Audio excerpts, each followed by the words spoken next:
Chicken మజ్జిగ పులుసుకి కావాల్సిన ingredients అండి. ఇందులో కారం వేయం కాబట్టి పచ్చిమిర్చి మన కారానికి తగినంత, కొత్తిమీర, కరివేపాకు, మీడియం సైజు 2 ఉల్లిపాయలు, చీల్చిన 2 పచ్చిమిర్చి, గరం మసాలా అండి, చెక్క మొగ్గ, షాజీరా, ఇలాచి, కొంచెం ధనియాలు, అల్లం పేస్టు, పసుపు, ఉప్పు, 1/2 కేజీ పెరుగు, 1/2 కేజీ చికెను. తయారీ విధానము చూసేద్దామండి.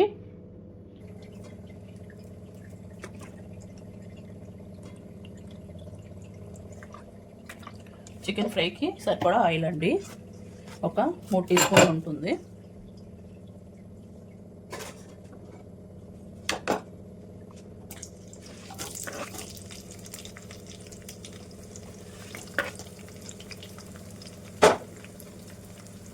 కరివేపాకు,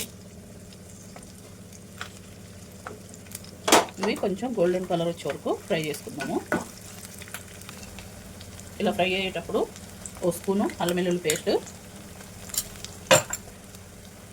పసుపు, కొద్దిగా సాల్ట్ వేసేసుకొని ఫ్రై చేసేసుకోవాలండి. ఇవి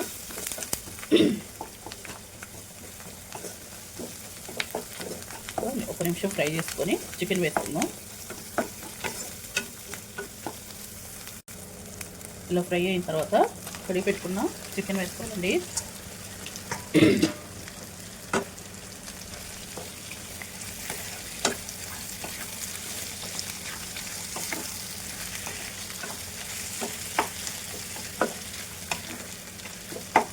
మూత పెట్టేసుకొని మంచిగా ఫ్రై చేసుకోవాలండి. 1 నిమిషం మూత పెట్టేసుకుందాం. దాంట్లో ఉన్న ఆవిరికి అనేది ఉడుకుతుంది. ఇప్పుడు పచ్చిమిర్చి పేస్ట్ చేసుకుందామండి. మన పెరుగు కూడా ఎక్కడ ఉండలు లేకుండా మజ్జిగ మంచిగా చేసుకోవాలి. గరం మసాలా కూడా లైట్గా ఫ్రై చేసుకొని మిక్సీ పట్టేసుకుందాం. మధ్య మధ్యన మిక్స్ చేసుకుంటూ ఫ్రై చేసుకోండి.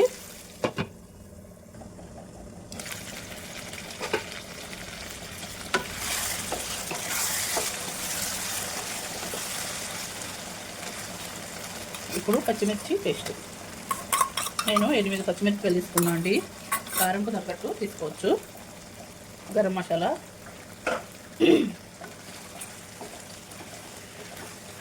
అయిపోవడానికి వచ్చేసిందండి.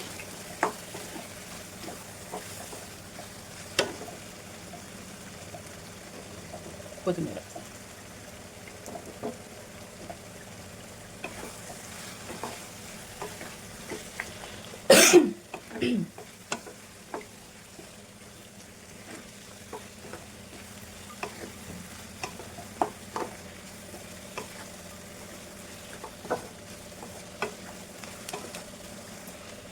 మరొక మీడియంలోనే ఉంచి 2 నిమిషాలు ఫ్రై చేసుకుంటే రెడీ అయిపోతుందండి ఫ్రై.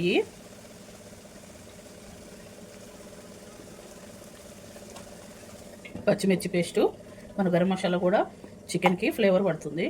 ఎంత మంచి అరోమా ఉందంటే చాలా బాగుంటుందండి. ఖచ్చితంగా ట్రై చేయండి. మజ్జిగని ఇలా క్రీమీగా మంచిగా బిస్కెట్ తోటి కానీ ఇలా మంచిగా చేసి పెట్టుకోవాలండి. ఉండలు అనేది లేకుండా బాగుంటుంది తినడానికి. ఫ్రై రెడీ అయిపోయిందండి. ఇది బాగా కొంచెం చల్లారిన తర్వాతే స్టవ్ బంద్ చేసుకొని ఇది కొంచెం చల్లారనిద్దామండి. పోపు గింజలు ఆయిల్ కొంచెం వేసుకొని ఒక 3 ఎండుమిర్చి వేసుకొని ఇలా తాలింపు వేసుకోవాలండి. కొద్దిగా పసుపు,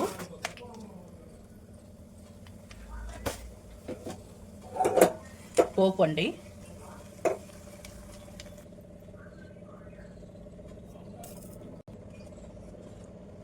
కొంచెం చల్లారిందండి ఫ్రై. ఈ మజ్జిగ చిలుక్కొని ఇందులో కొంచెం సాల్ట్ వేసుకున్నాను, మజ్జిగ సరిపడా.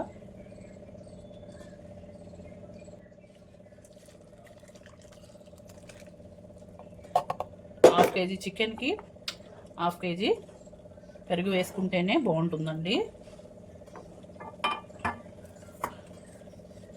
చూసారు కదా, టేస్ట్ అయితే సూపర్గా ఉంటుంది. పోపు వేసుకుందాం.